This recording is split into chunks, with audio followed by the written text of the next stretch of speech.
একটা দেশ একেবারে চাঁদের কাছাকাছি, একটা দেশ যেখানে ঘড়ি ছাড়া এই সময় বলে দিতে পারবে, একটা দেশ যেখানে কখনোই সোজাসুজি হাঁটতে পারবেন না, একটা দেশ যেখানে পানি ডাললে তা উল্টো দিকে যায়। শুধু তাই না, এদেশে আপনার ছায়াও খুঁজে পাবেন না। হ্যাঁ, এমনই এক অদ্ভুত দেশ রয়েছে আমাদের এই পৃথিবীতেই। তো স্বাগতম নলেজ রিলোড চ্যানেলে আরও একটি নতুন ভিডিওতে। ভিডিওটি দেখতে থাকুন এবং আপনার মূল্যবান মতামত কমেন্ট বক্সে লিখুন। ইকুয়েডর দক্ষিণ আমেরিকার একটি দেশ, তাছাড়া এটি পৃথিবীর দ্বিতীয় সর্বোচ্চ রাজধানী বলা হয়। অদ্ভুত সব ঘটনা এবং অদ্ভুত সব লোকে পরিপূর্ণ এই দেশটি। এখানে এমন কিছু পাগলাটে ঘটনা ঘটে তা দেখে আপনার নিজের কাছেই অবিশ্বাস মনে হবে। এদেশের কিছু বিশেষ স্থানগুলো সরকার চিহ্নিত করেছে, তার মধ্যে একটি হলো এদেশের মধ্যে একটি রেখা বা লাইন রয়েছে, কোনো পর্যটক এই লাইনটির উপর দিয়ে হাঁটার চেষ্টা করলে পড়ে যায়। যারাই এই লাইন দিয়ে হাঁটার চেষ্টা করে তারাই যে কোনো একদিকে পড়ে যায়, কখনো সোজাসুজি হাঁটতে পারে না। এই দাগটার একটি বিশেষ কারণ আছে, এর পিছনে গ্র্যাভিটির একটি বিশেষ কারণ রয়েছে। এই দাগের মাধ্যমে মূলত পৃথিবীকে সমান ভাগে বিভক্ত করা হয়েছে।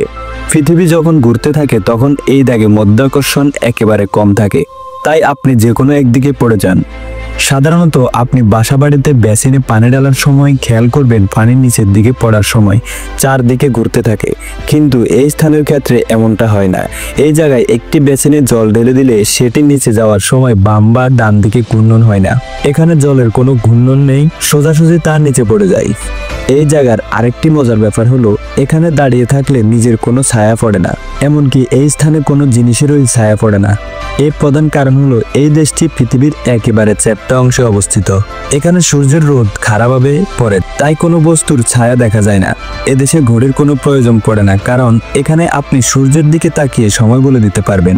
আসলে এই রেখাটাই পৃথিবীকে দুটি অংশে বিভক্ত করেছে, একটি উত্তর এবং একটি দক্ষিণ। এই লাইনটি বিষুবরেখা।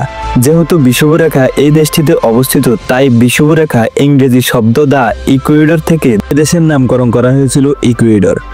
পৃথিবী ঘুরার সাথে সাথে এই স্থানের একটি মধ্যাকর্ষণ শক্তিকে বিষুবরেখার টেনে বাইরে বের করে দিচ্ছে, ফলে এই জায়গা মধ্যাকর্ষণ শক্তি অনেক দুর্বল। একবার চিন্তা করুন এখানে বাস করাটা কতটা কঠিন। এখানকার একটি পর্বত চাঁদের খুব কাছাকাছি অবস্থিত। মাউন্ট এভারেস্টের চেয়েও উঁচু একটি পর্বত রয়েছে এই স্থানে। এই পর্বতটির নাম মাউন্ট জিমুরাস। তবে বিষুবরেখায় পৃথিবী স্থিতির কারণে জিমুরাসও মহাকাশের সবচেয়ে কাছের বিন্দু, অর্থাৎ যার সর্বোচ্চ চূড়া রয়েছে চাঁদের সবচেয়ে কাছে। প্রাচীন এই পর্বতটি পৃথিবীর সবচেয়ে পুরনো ঘুমন্ত আগ্নেয়গিরি ছিল, সেই থেকে আজও তারা এই পর্বতটিকে পবিত্র মনে করে। ইকুয়েডর এর মানুষ মনে করে এই পর্বতটি তাদের খাওয়া, বাসস্থান সবকিছুর ব্যবস্থা করে দিয়েছে, তাই এই পর্বতকে তারা পূজা করে। তারা পর্বতটিকে তাদের দেবতা মনে করে। এই পর্বত থেকে চাঁদকে খুব কাছাকাছি দেখা যায়। প্রচুর পর্যটক প্রতি বছর অদ্ভুত সৌন্দর্যে ভরপুর এই পর্বতটি পরিদর্শন করতে আসে। ইকুয়েডরে শুধু পর্বতই নয়, এখানে একটি দ্বীপও রয়েছে। 3 দিনের জন্য একটি নৌকা ভ্রমণ করে এই দ্বীপটিতে যাওয়া যাবে। এটি বিশ্বের সবচেয়ে একাকী দ্বীপগুলোর মধ্যে একটি, যেটি গ্যালাপাগোস আইল্যান্ড নামে পরিচিত। এই দ্বীপে 9000টিরও বেশি প্রজাতি প্রাণী রয়েছে।